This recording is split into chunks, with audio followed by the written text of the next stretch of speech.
है। हाँ, just एक second।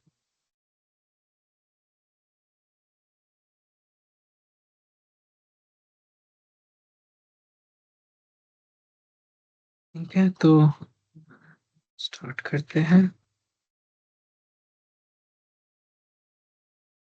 तो अभी हमारा कोर्स खत्म होने को आया है और हम लोग अभी यहाँ पर है, मॉड्यूल 8 डिस्कस कर रहे हैं, जिसमें हमने ट्रैवलिंग वेव, हेलिकल और यागी उड़ा एंटेना डिस्कस कर लिया। और ब्रॉडबैंड में हमने लास्ट क्लास स्पाइरल एंटेना देखा था। तो ब्रॉडबैंड में हम लोग दो तरह के एंटेना देख रहे हैं, एक स्पाइरल जो कि सर्कुलरली पोलराइज्ड है और दूसरा लॉग पीरियोडिक जो कि लीनियरली पोलराइज्ड है। ठीक है, और अपर्चर रेडिएटर्स हम लोग नेक्स्ट क्लास में कर लेंगे, फिर हमारा कोर्स खत्म हो जाएगा। ट्रैवलिंग वेव का आपको याद होगा कि हमारा डाइपोल को हमने क्या किया था, डाइपोल को हमने ग्राउंड की तरफ बेंड कर दिया था और दूसरे एंड को हमने किसी ZL लोड से टर्मिनेट कर दिया था, मैच लोड से टर्मिनेट किया था। तो स्टैंडिंग वेव की जगह इस केस में ट्रैवलिंग वेव बनता, क्योंकि ये जो वेव है वो मैच लोड पे जाके टर्मिनेट हो रहा होता, तो ये हमेशा इसमें ट्रैवलिंग वेव बनते हैं। और ये चीज़ भी रेडिएट करता और हमें कुछ एंड फायर प्रॉपर्टीज मिलता। हेलिकल एंटेना को हमने देखा था और हेलिकल में दो केसेस बने थे, एक जिसमें अगर हेलिकल एंटेना बहुत छोटा है तो डाइपोल जैसा एक्ट कर रहा था, और अगर जिसमें अगर बड़ा है तो एंड फायर जैसा एक्ट कर रहा था। तीसरा हमने देखा था यागी उड़ा एंटेना। यागी उड़ा में हमारे पास एक रिफ्लेक्टर था, एक एक्टिव एलिमेंट था, बहुत सारे डायरेक्टर्स थे और ये हमें एंड फायर जैसा प्रॉपर्टी दे रहा था। और ये जो यागी उड़ा है वो इन डायरेक्टर्स के हेल्प से अपना डायरेक्टिविटी बढ़ाता है।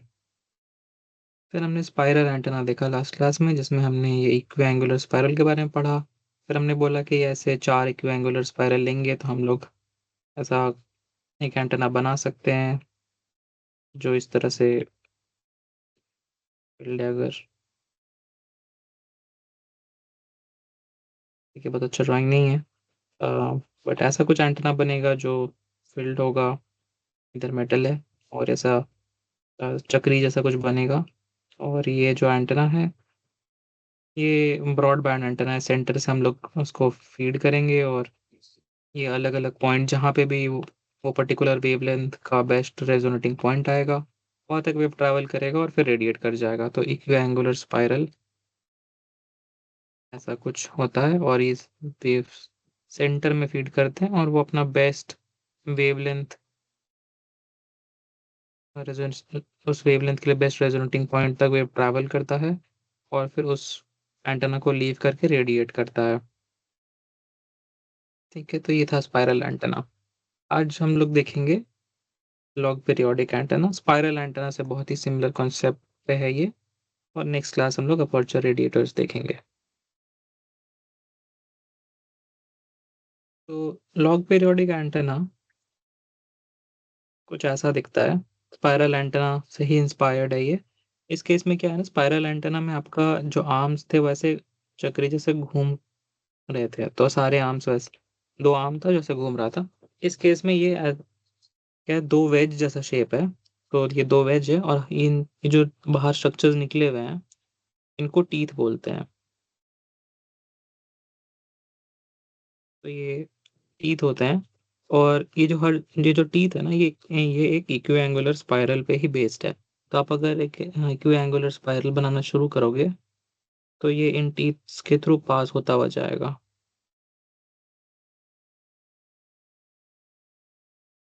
ठीक है, ऐसा टीथ को के थ्रू पास होता हुआ जाएगा। तो ऐसा इक्विएंगुलर स्पाइरल पे ही टीथ है, और जो टीथ का जो हाइट है, ये कितना बाहर आया हुआ है, ये ये आपको डिटरमाइन करना होता है।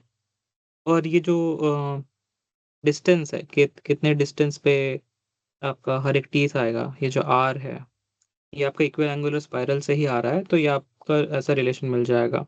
तो ये ये जो दो इक्विलैंगुलर स्पाइरल्स हैं, अ, उनका आप रेशियो लोगे, तो ये आर का रेशियो आएगा। और ये जो रेशियो ये कांस्टेंट होता है, तो ये कितना, ये जो पहला आर है और दूसरा आर है, इनका जो रेशियो है वो टाउ कांस्टेंट है। तो ये आपका डिज़ाइन पैरामीटर हो गया। तो ये आप पर्टिकुलर टाउ रख के आप ये इक्विलैंगुलर स्पाइरल्स को कट कर सकते हो। आपको उतने-उतने डिस्टेंसेस पे कहाँ-कहाँ पे टीथ का लोकेशन आएगा, वो आपको पता चल जाएगा। तो लॉग पीरियोडिक एंटेना ऐसा होता है, जो इक्विलैंगुलर स्पाइरल के ऊपर ही बेस्ड है। और हम लोग ये लॉग पीरियोडिक एंटेना क्यों बना रहे हैं instead of spiral antenna?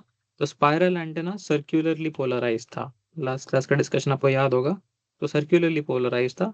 Log periodic antenna linearly polarized होता है। तो और लेकिन दोनों ही एंटेना ब्रॉड बैंड है, मतलब मल्टीपल फ्रीक्वेंसीज पे रेजोनेट करते हैं। अब ये किस तरह से फंक्शन करता है, तो ये देखते हैं। तो ये जो आपका लॉग पीरियोडिक एंटेना है, यहाँ पे आपका सोर्स है यहाँ पे। और सोर्स से आपका जो एक्साइटेशन करंट फ्लो करना शुरू करेगा। आपका जो करंट होगा पर्टिकुलर कोई फ्रीक्वेंसी F1 पे आप अगर रेडिएट करना चाहते हो, तो ये F1 के कॉरेस्पॉन्डिंग कोई लैम्डा 1 आएगा। इस लैम्डा 1 के कॉरेस्पॉन्डिंग एक लैम्डा 1/2 लेंथ आएगा। तो ये वेव ट्रैवल करेगा, और जैसे ही एक किसी टीथ के पास पहुँचेगा, ये इन टीथ के पास जहाँ पे ही इसको ये लैम्डा 1/2 डिस्टेंस मिलेगा, इस डायरेक्शन में और इस डायरेक्शन में, वो उसका बेस्ट रेजोनेंट पॉइंट आ जाएगा। और उस पर्टिकुलर पॉइंट पे के बाद वो एंटेना को लीव करेगा और रेडिएट करना स्टार्ट कर देगा F1 फ्रीक्वेंसी पे। सिमिलरली आप अगर कोई F2 फ्रीक्वेंसी चूज़ करते हो, तो उसके कॉरेस्पॉन्डिंग लैम्डा 2 होगा, उसके कॉरेस्पॉन्डिंग लैम्डा 2/2 वैल्यू आएगा। तो फिर से सोर्स से वो करंट फ्लो करेगा और फिर आपको मान लो आपको इस पॉइंट पे आपका लैम्डा 2/2 वैल्यू आता है। और सिमिलरली दूसरे डायरेक्शन में भी यहाँ पे आपका लैम्डा 2/2 आपका वैल्यू लेंथ आता है। जो टीथ टू टीथ अगर हम ये जो डिस्टेंस देख रहे हैं, लेंथ देख रहे हैं, तो फिर उस पॉइंट पे जाकर के वो उसका बेस्ट रेजोनेंट पॉइंट होगा। और उस पॉइंट से वो रेडिएट करना शुरू करेगा F2 फ्रीक्वेंसी पे। और उसके बाद रैपिडली आपका जो करंट है वो डीके कर जाता है। तो इस तरह से हम देखेंगे तो हो सकता है कि हमें एक जो लास्ट जो जहाँ पे भी आप अपना एंटीना को कट कर रहे हो, वो पर्टिकुलर डिस्टेंस आपका क्या हो जाएगा, वो आपका पर्टिकुलर डिस्टेंस आपका, मान लो आपको ये F0 मिल जाता है। और जो सबसे स्मॉलेस्ट अ, डिस्टेंस है, वो आपका Fn हो जाता है। तो हम इसमें कह सकते हैं radiation F0 to Fn frequencies radiate कर सकते हैं, ठीक है? क्योंकि स्मॉलेस्ट लैम्बडा जो होगा, फिर जो लार्जेस्ट लैम्बडा होगा वो स्मॉलेस्ट फ्रीक्वेंसी देगा। और जो लार्जेस्ट लैम्बडा होगा, लैम्बडा n, जो लार्जेस्ट अ, सॉरी लैम्बडा नॉट है, तो लैम्बडा नॉट जो आपका लार्जेस्ट वेवलेंथ है, उसके कॉरेस्पॉन्डिंग आपको स्मॉलेस्ट फ्रीक्वेंसी मिलेगा। और जो आपका लैम्बडा n है, जो आपका सबसे स्मॉलेस्ट है, उसके कॉरेस्पॉन्डिंग आपको मैक्सिमम फ्रीक्वेंसी मिलेगा।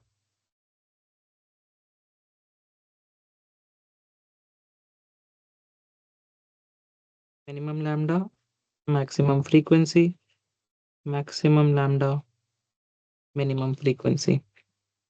तो आपको F0 से Fn तक इसके रेडिएशन करवा सकते हो आप इस एंटेना से। और अब इसमें क्या होगा कि आप देखोगे कि जो टीथ्स है, ये आपका टाउ का रिलेशन फॉलो करेंगे, क्योंकि जब का आर है, जो टीथ आर आर टीथ आपका हर आर पे है। तो आपका मान लो पहला रेडिएशन अगर आर एन के कॉरेस्पॉन्डिंग कर रहे हो आप, ठीक है?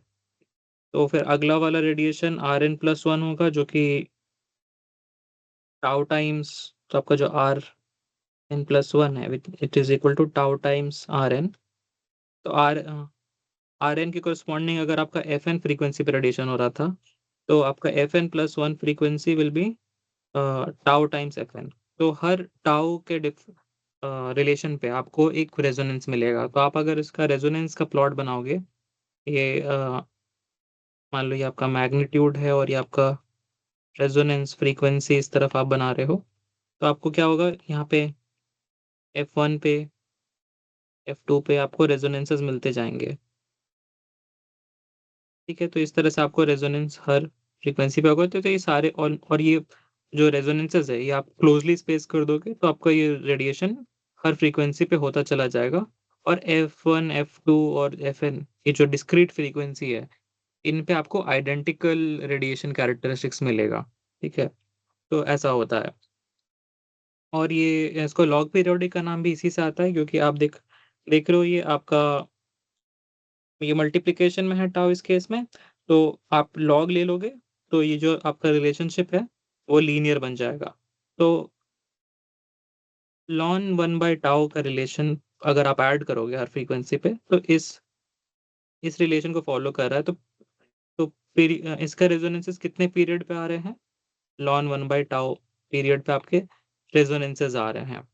तो आपका पहला रेजोनेंस fn पे है, सेकंड रेजोनेंस fn+1 पे है, विच इज उसको आप अगर लॉग स्केल में लिखोगे तो टाउ लॉन 1/टाउ टाइम के बाद वो अगला रेजोनेंस आएगा। तो आपका जो रेजोनेंस का जो चार्ट बनेगा, वो पहला वाला अगर यहाँ है, तो आप अगर लीनियर फ्रीक्वेंसी में लोगे तो ऐसे ऐसे ऐसे ऐसे करके आपका रेजोनेंसेस मिल रहे होंगे। आपका f1 है, ये आपका f2 है, ये आपका f3 है। और यही आप अगर इसको लॉग, ये आपका f था, तो अगर ये आप लॉन f के टर्म में लिखोगे तो ये जो आपके रेजोनेंसेस होंगे वो पीरियोडिक आएंगे। तो और ये जो पीरियड होगा, ये आपका लॉन 1/टाउ होगा।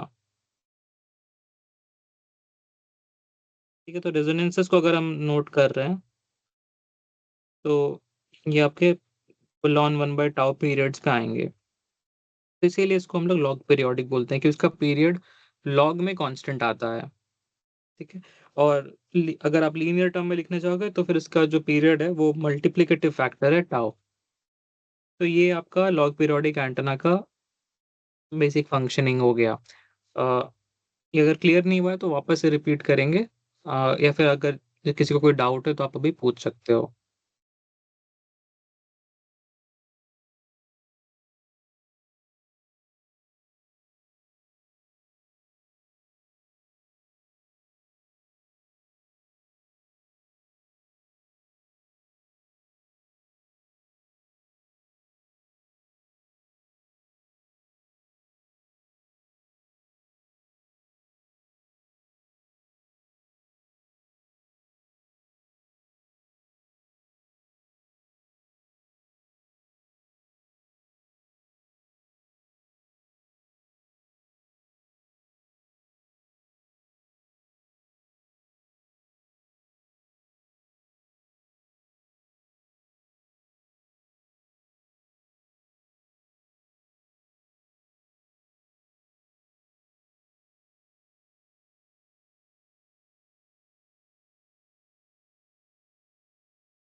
तो डाउट नहीं है तो, लेकिन हम एक बार फिर भी इसको रिटरेट कर देते हैं, क्योंकि इतना स्ट्रेट फॉरवर्ड नहीं होगा इसको फॉलो करना।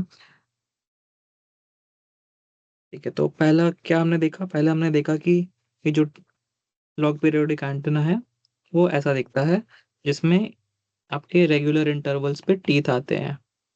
ये जो टीथ है, ये इनका जो इतने रेडियस पे ये टीथ आ रहे हैं, वो ये रेशियो फॉलो करता है। पहला टीथ अगर r n डिस्टेंस पे आ रहा है, तो अगला जो टीथ है वो rn1 डिस्टेंस पे आएगा, और rn1/rn टाउ होता है, एक जो रिलेशन जो कांस्टेंट है।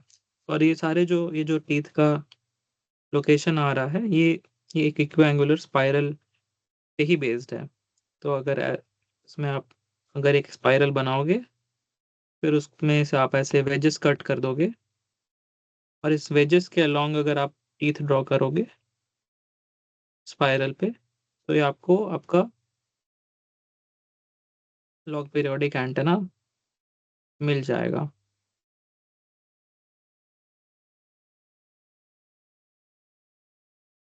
ठीक है, तो इस तरह से आपका लॉग पीरियोडिक एंटेना बनता है।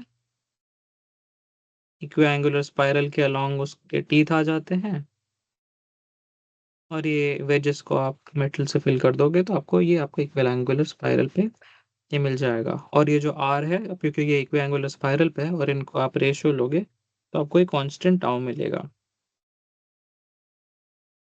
नेक्स्ट, एक बारी हमें ये स्ट्रक्चर मिल गया, तो अब इसका रेडिएशन मैकेनिज्म कैसा होता है। तो हर फ्रीक्वेंसी F1 के करस्पॉन्डिंग आपको लैम्डा 1 मिलेगा, तो उसके करस्पॉन्डिंग लैम्डा 1/2 डिस्टेंस आप सोर्स से ट्रैवल करोगे, और आपको जैसे ही लैम्डा 1/2 डिस्टेंस मिलेगा,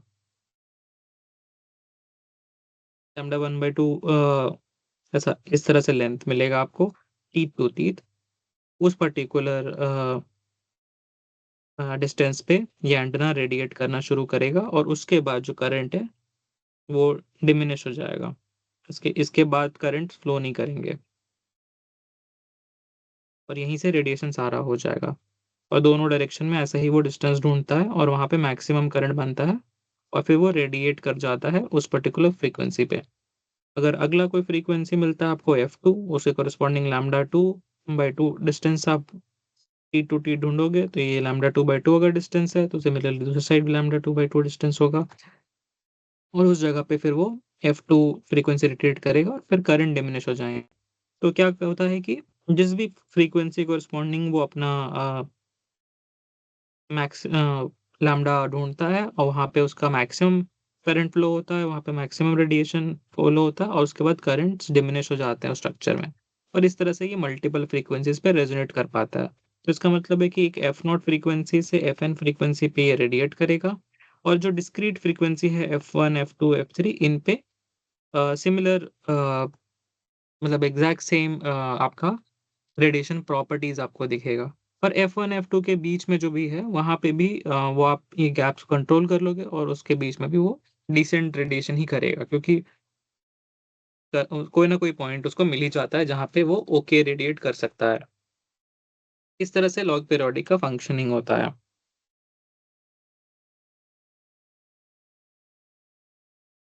और ये क्योंकि ये आप अगर देखोगे, तो ये जो कॉन्सेप्ट है थोड़ा थोड़ा सा डाइपोल जैसा सा आपको लगा होगा, कि एक सेंटर से रेजोनेंस आता है, वो पोजीशन ढूंढता है कौन सा, लैम्डा/2 पोजीशन ढूंढता है, तो और लैम्डा 2 पोजीशन ढूंढने के बाद वहां से रेडिएट करता है। तो डाइपोल में भी ऐसा था ना, एक सोर्स था बीच में, और लैम्डा/2 पोजीशंस, सॉरी, ये टोटल लैम्डा/4 होता है। ये टोटल लैम्डा/2 जो लेंथ होता है, उस पे वो रेडिएट करता था, उसका रेजोनेंस आता था। तो ये वैसा सा ही फंक्शनिंग है। तो ये काइंड आपको अगर लगेगा, तो ये मल्टीपल डाइपोल्स अरेंज किए हुए हैं, और ये जो करंट है वो उस पर्टिकुलर डाइपोल को खोजता है और वहां से रेडिएट करता है। अब ये जो स्ट्रक्चर है, ये स्पाइरल एंटेना की तरह आपको याद होगा। तो अगर ये शीट पे ऐसा स्पाइरल बना हुआ था, तो ऊपर और नीचे दोनों तरफ रेडिएशन करेगा। बट आपको अगर एक तरफ रेडिएशन चाहिए, तो आप अगेन इसको भी मोड़ दो। तो ये आप क्या करोगे, ये जो वेजेस है, ये ऐसा चक्री जैसा प्लेट जैसा बना हुआ है, आप इसको बीच से मोड़ दो, तो ये आपको ऐसा कुछ स्ट्रक्चर मिल जाएगा ना, ऐसा। बहुत खराब ड्राइंग की है, इसको अच्छा सा फिल कर देते हैं, और यहाँ से टीथ बाहर आ जाएगा।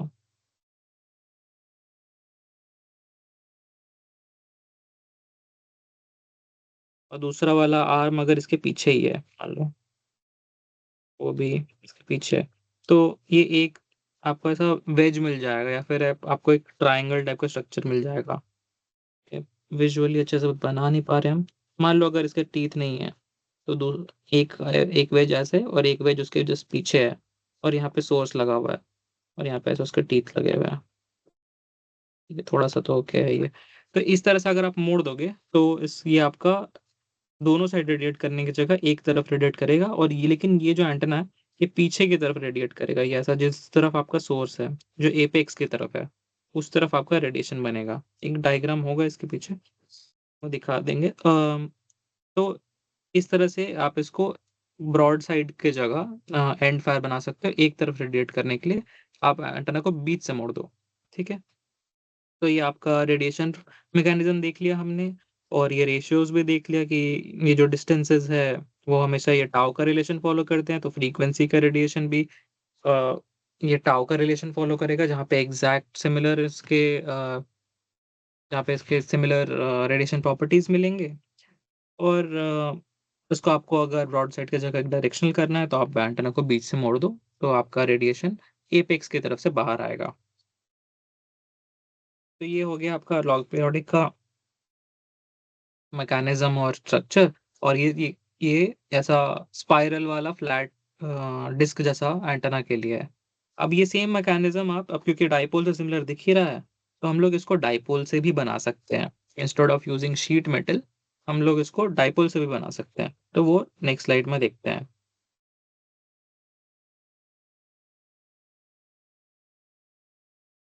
तो ये जो आपका, ये अभी हमने इस एंटेना को देखा, इसमें हमें क्या था, यहाँ पर डाइपोल्स दिख रहे थे ना, जो अलग-अलग लैम्बडा लेंथ्स के हैं दोनों साइड, और बीच में सोर्स। तो इसको हम लोग ट्रांसलेट कर सकते हैं ऐसा डाइपोल्स यूज़ करके भी। तो ये जो टीथ का लेंथ है, ये टीथ के लेंथ यहाँ पे आ गए, ये बड़ा वाला लेंथ यहाँ पे आ गया, और क्या किया हमने, सोर्स बीच में डाल दिया, और इसको अल्टरनेट करके फीड देना पड़ रहा है। तो ये हमें ऑब्जर्व किया कि अगर जब हम यहाँ से शीट मेटल से अगर हम लोग डाइपोल्स यूज़ करते हैं, तो हमें ये पता चला कि हमें जो फ़ीड है, जो बिटवीन जो टीथ्स हैं, इनके बीच में हमें एक्साइटेशन को पलटना पड़ता है। तो ये एक ऑब्ज़र्वेशन देखा गया। डायरेक्टली आप अगर दोनों साइड अगर सेम, अगर ऐसा ऐसा बना के अगर सेम एक्साइटेशन दे दो, तो ये काम नहीं करेगा। इसको आपको अल्टरनेट फ़ीड करना पड़ेगा। और जैसे कि हमने यहाँ पे Rn और Rn+1 का रेशियो देखा था टाउ का, तो सिमिलरली यहाँ पे भी जो डिस्टेंस है, ये R और Rn का डिस्टेंस, ये भी टाउ का रिलेशन फ़ॉलो करेगा। और जो टीथ का जो लेंथ है, Ln और Ln+1, ये भी आपका टाउ का रिलेशन फ़ॉलो करेगा। और इसी से आप अगर डिराइव करोगे, तो बीच का जो डिस्टेंस है ये Dn, और ऐसे ये Dn+1, ये भी टाउ का रिलेशन ही फ़ॉलो करेगा। ये यूनिटरी मेथड ज्योमेट्री से आप निकाल सकते हो। तो ये सब सब कुछ वही जो टाउ आपका डिज़ाइन वेरिएबल है, उसका रिलेशन फ़ॉलो करेगा, और आप इसे शीट मेटल की जगह आप डाइपोल से भी सेम स्ट्रक्चर बना सकते हो।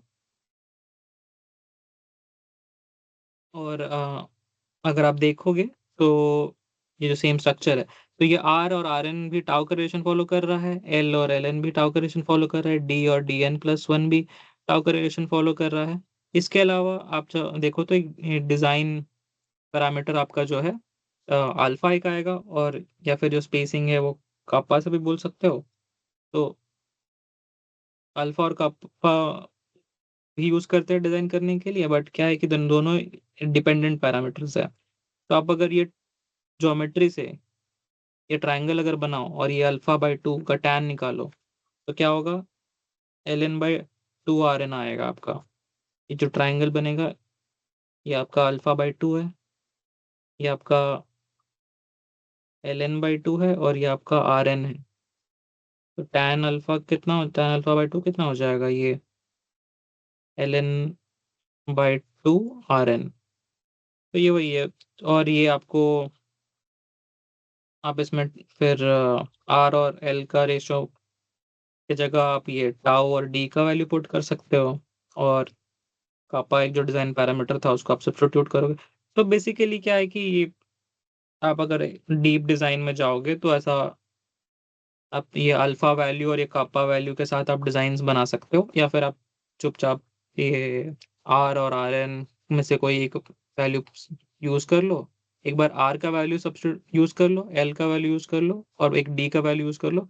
बाकी सब कुछ टाउ का रेशियो में चल रहा है, तो टोटल आपके डिज़ाइन पैरामीटर जो आपको दिखते हैं, एल, आर और डी से स्टार्ट करना है, बट क्या है कि इसमें 3 में से 2 ही आपको पैरामीटर चाहिए होंगे, तीसरा अपने आप आ जाता है। ठीक है, तो इस पे इतना स्ट्रेस नहीं करना है क्योंकि ये ऐसा डिज़ाइन वाले क्वेश्चंस इतने कुछ ख़ास आएँगे नहीं, बट इसका अंडरस्टैंडिंग ज़रूरी है कि जो आपका शीट वाला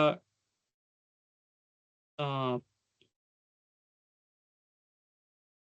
क्या कि सॉरी लॉग पीरियोडिक एंटेना था, उसमें और ये ल डाइपोल वाले में बहुत डिफ़रेंस नहीं है। दोनों में ही वही केस होता है। अब क्या है कि अब इस पर्टिकुलर डाइपोल में देखोगे तो यहाँ से एक्साइटेशन स्टार्ट होता है। अब ये क्या करेगा कि आप मान लो F1 फ्रीक्वेंसी पे रेडिएट करना चाहते हो। अब इस F1 के कोरेस्पोंडिंग लैम्ब्डा 1 होगा कोई और लैम्ब्डा 1/2 आपको जो लेंथ मिलेगा, तो ये खोजेगा। इसमें से क्या होगा वो करंट आपका एक्साइटेशन फ्लो करेगा। अब मान लो आपको ये वाला जो डाइपोल है, जिसको अभी हम हाइलाइट कर दिया रेड से, ये आपका क्लोज़ेस्ट है लैम्ब्डा 1/2 F1 के लिए लैम्ब्डा 1/2। तो इस पर्टिकुलर डाइपोल को चूज़ करके इस पे रेडिएशन स्टार्ट हो जाएगा। अब क्या होगा और बाकी रेडिएट नहीं करेंगे। सिमिलरली अगर मान लो कोई F2 फ्रीक्वेंसी पे आपको रेडिएट करना है। अब इस F2 फ्रीक्वेंसी के लिए मान लो आपका जो रेडिएशन है वो ये पर्टिकुलर डाइपोल आपका लैम F2 करस्पॉन्डिंग लैम्ब्डा 2/2 आपको लेंथ मिल रहा है, वेवलेंथ। ये वाला आपका डाइपोल उस पर्टिकुलर फ्रीक्वेंसी के लिए रेजोनेंट है। तो इस वाले डाइपोल से रेडिएशन स्टार्ट हो जाएगा F2 पे। ठीक है, तो ऐसा ही है कि जो आपका रेडिएशन है वो आप जो भी फ्रीक्वेंसी चूज़ करोगे उससे कोरेस्पॉन्डिंग एक डाइपोल होगा जो उससे मैच कर रहा होगा और वो रेडिएट कर जाता है। मान लो फिर आपका लैम्ब्डा 2 है तो ये वाला डाइपोल आपका अगर मैच करेगा तो फिर ये रेडिएट करेगा F2 पे। तो आप देख रहे हो कि मल्टीपल अब क्या है कि बहुत सारे डाइपोल्स कैस्केड किए हुए हैं और जो भी फ्रीक्वेंसी आप चूज़ करोगे F0 से लेकर के Fn के बीच में, उसमें से कोई ना कोई एक डाइपोल होगा या मल्टीपल होंगे जो उसके आस-पास लेंथ वाले होंगे और वो वाले रेडिएट करेंगे। तो जित और आपको ज़्यादा अच्छा मैचिंग और रेजोनेंसेस चाहिए तो आप ज़्यादा डाइपोल भर दो इसमें और आपका ज़्यादा अच्छा रेडिएशन होगा। तो यहाँ पॉज़ करते हैं और आपको किसी को डाउट आ रहा है इस चीज़ में तो आप पूछ सकते हो। कॉन्सेप्ट यही है कि एक सोर्स से जो भी आपका करंट फ्लो होगा उस आप फ्रीक्वेंसी चूज़ कर लो, मान लो एफ फ्रीक्वेंसी चूज़ किया, वहाँ से उसके कॉरेस्पॉन्डिंग आई करंट फ्लो करेगा और वो जा कर के ढूँढेगा उसके एफ के कॉरेस्पॉन्डिंग लैम्ब्डा लेंथ को और उस लैम्ब्डा से रेडिएट हो जाएगा। सिंपल साइड कॉन्सेप्ट है कि करंट अपने आप अपने लिए बेस्ट पोज़ीशन ढूँढता है कि कहाँ पर वो रेडिएट हो सकता है और वहाँ से रेडिएट हो जाता है। तो इसमें से किसी को कोई डाउट और ये एक ऑब्ज़र्वेशन जो इम्पोर्टेंट है जो वेज वाला डिज़ाइन था, जो शीट वाला ऐसा जो बना हुआ था, उसके और ये इस डाइपोल अरेंजमेंट में वो ये है कि ये अल्टरनेट फीडिंग वाला चीज़, ये ऑब्ज़र्वेशन देखा गया कि ऐसे अरेंज करना पड़ता है। इसके लिए कोई डेरिवेशन नहीं है, ये ऑब्ज़र्वेशन है। और जो पिछला डिज़ाइन था आपका इक्विएंगुलर स्पाइरल वाला जिसमें टीथ थे, ठीक है? टीथ थे ना ऐसे करके, अगर वो टीथ आप हटा दो, तो एक सिंपल बो टाई एंटेना को भी रिप्रेज़ेंट करता है। कल एक बार बता भी रहे थे। तो बो टाई एंटेना सिमिलर कॉन्सेप्ट पे ही काम करता है। अब इसमें टीथ नहीं है। अब इसमें क्या होता है बीच में एक्साइटेशन देते हैं, उसके कॉरेस्पॉन्डिंग वो अपना बेस्ट पोज़ीशन ढूँढ लेता है रेडिएशन का और वहाँ से रेडिएट हो जाता है। तो बो टाई एंटेना भी पॉपुलर है ब्रॉडबैंड के लिए। पॉपुलर है ब्रॉडबैंड एंटेनास में। और क्यों है? क्योंकि इसका डिज़ाइन सिंपल है। आपका जो Yagi sorry log periodic antenna है, इसका डिज़ाइन थोड़ा-सा कॉम्प्लिकेटेड है। बोw tie के लिए क्या करना है? कुछ नहीं, 2 ऐसा ट्रायंगल बनाने हैं उसको बीच से सोर्स से देना है और वो आपका ब्रॉडबैंड एंटेना बन जाएगा। इसका इसका जो फ्रीक्वेंसी है कहाँ ऑपरेटिंग फ्रीक्वेंसी ये एक मैक्सिमम फ्रीक्वेंसी आपका जो स्मॉलेस्ट डायमेंशन से मिलता है और जो लोवेस्ट फ्रीक्वेंसी है वो आपका मैक्सिमम डायमेंशन से मिलता है। बस इतना सही है। तो आप जितना अगर बहुत छोटा-सा बोw tie बनाओगे, तो वो बहुत हाई फ्रीक्वेंसी पे रेडिएट करेगा हाई फ्रीक्वेंसी, और अगर एक बहुत बड़ा-सा बो टाई बना दोगे, तो वो लो फ्रीक्वेंसी। इतना सा ही कॉन्सेप्ट है ये ब्रॉडबैंड एंटेना जो कि लीनियरली पोलराइज्ड के लिए था। लॉग पीरियोडिक एंटेना या फिर बो टाई एंटेना उसका एक सिम्पलेस्ट केस। तो इसमें से किसी को कोई डाउट आ रहा है तो आप पूछ सकते हो। बस इतना ही था आज के लिए। अच्छा हाँ, ये एक फिगर रह गया ना। तो ये देखो आप, ये अगर इस डाइपोल से आप बनाओगे, अगर आप अपना डाइपोल्स के थ्रू अगर आप अपना लॉग पीरियोडिक एंटेना बनाओगे, तो रेडिएशन पैटर्न ऐसा-सा आएगा। ये एपेक्स के तरफ से निकलता है रेडिएशन। इस तरफ इसका डायरेक्शन ऑफ मैक्सिमम रेडिएशन होता है। अनलाइक यागियोडा जिसमें आपका डायरेक्शन डायरेक्टर्स की तरफ होता है, इसमें कोई भी डायरेक्टर नहीं है, इसमें सारे ही एक्साइटेड एलिमेंट है। तो ये आपको ध्यान रखना है कि ये यागियोडा जैसा दिखता है, बट सेम चीज़ नहीं है। उसमें डायरेक्टर्स होते हैं, इसमें सारे ही रेडिएटिंग एलिमेंट्स हैं।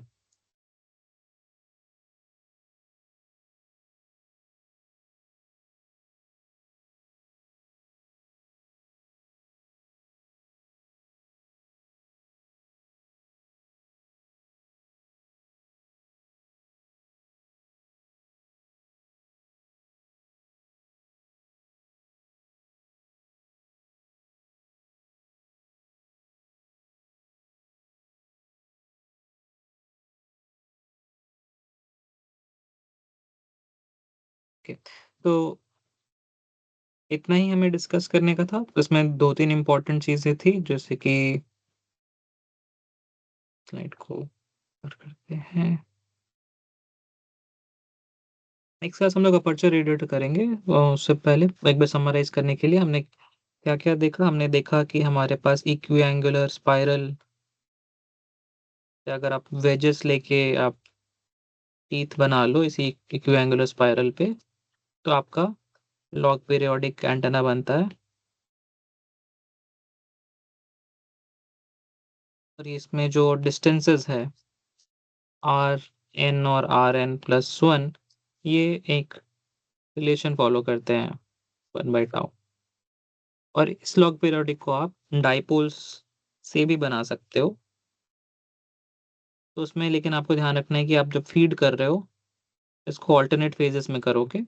और इसमें भी जो ये length L N plus one, या और जो डिस्टेंस है डी और डी एन प्लस वन, और या फिर जो आप अगर किसी के एपेक्स से अगर लेंथ निकालोगे, तो आर एन और आर एन प्लस वन, ये सब कोई इसी वन बाई टाउ का रिलेशन फॉलो करेंगे। और इसी कारण से जो फ्रीक्वेंसी है एफ एन प्लस वन आपका टाउ टाइम्स एफ एन पे होता है। तो आप एफ एन, तो आप अगर एफ एन और एफ एन प्लस वन, इनको आप अगर लॉग में लोगे, तो आपका वन बाई टाउ ऐसा पीरियड आएगा। अब ये जो पीरियड है, वो लॉग में जो पीरियड है वो लॉग में पीरियोडिक आपका आता है, तो फिर इसे इसको लॉग पीरियोडिक, इसलिए इसको आप लॉग पीरियोडिक बोलते हो। तो ये लॉग पीरियोडिक इसलिए है क्योंकि इसका पीरियड लॉगरिदमिक में कांस्टेंट है। इनका फंक्शनिंग कैसा था? सोर्स से करंट ट्रैवल करेगा, अपना फेवरेट लोकेशन पे पहुंचेगा वो, और फिर वहां से रेडिएट कर जाएगा। तो हर पर्टिकुलर फ्रीक्वेंसी के लिए एक पर्टिकुलर वेवलेंथ होगा, और उस पर्टिकुलर वेवलेंथ का पोजीशन ढूंढ के रेडिएट करता है। सेम होता है आपका ये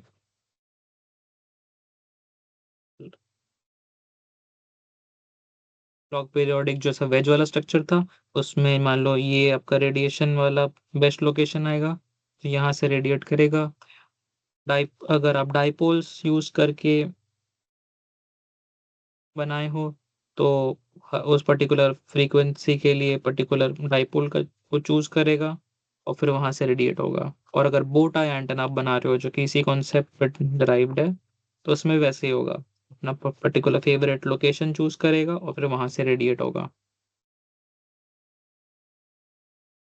तो यही है लॉग पीरियोडिक एंटेना का कॉन्सेप्ट। तो इसमें से अगर आपको डाउट है तो आप अभी पूछ सकते हो। I am guessing relatively straightforward ही है इसका रेडिएशन मैकेनिज्म। इसमें हम लोग ज़्यादा मैथ वगैरह नहीं देखेंगे। स्ट्रक्चर में जो रेशियो कांस्टेंट रहता है, जो पीरियड है वो टाउ का होता है और उसी से फ्रीक्वेंसी में भी यही पीरियड आता है, इसलिए लॉग पीरियोडिक बोलते हैं इसको।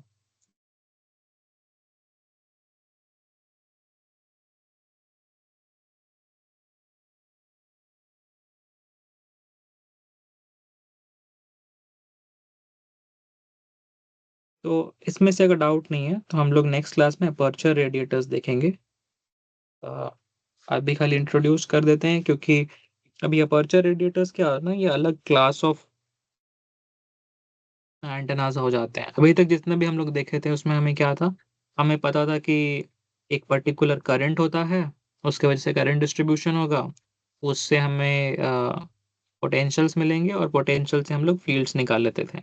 अपर्चर रेडिएटर्स में क्या होता है कि इसमें क्या होता है कि फील्ड्स ट्रैवल कर रहे होते हैं और फील्ड्स अपने आप ही रेडिएट कर जाते हैं। जैसे कि एक स्लॉट है या हॉर्न है, अगर कहीं से कुछ करंट वरंट आ रहा था या फील्ड्स आ रहे थे, अब इस स्लॉट से वो रेडिएट करेंगे। तो अब एग्जैक्टली हमें इसमें करंट का नॉलेज नहीं पता होता है, ठीक है? तो इसमें हम लोग डायरेक्टली फील्ड्स के से डील करते हैं।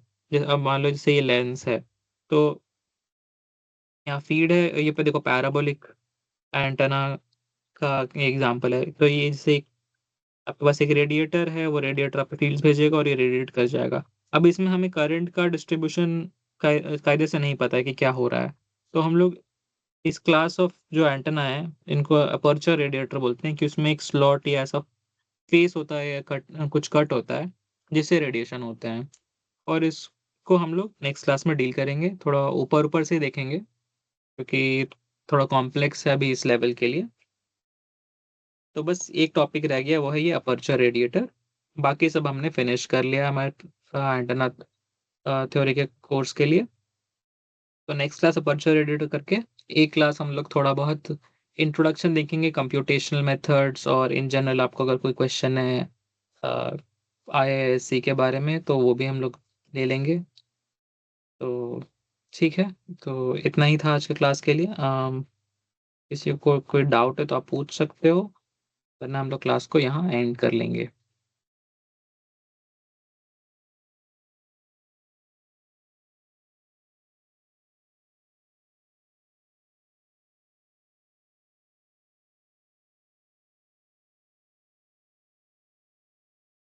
ओके, कोई डाउट नहीं है तो हम लोग एंड करते हैं। आपको अगर बाद में कुछ पूछना होगा तो आप लोग व्हाट्सएप ग्रुप पे भी पूछ सकते हो।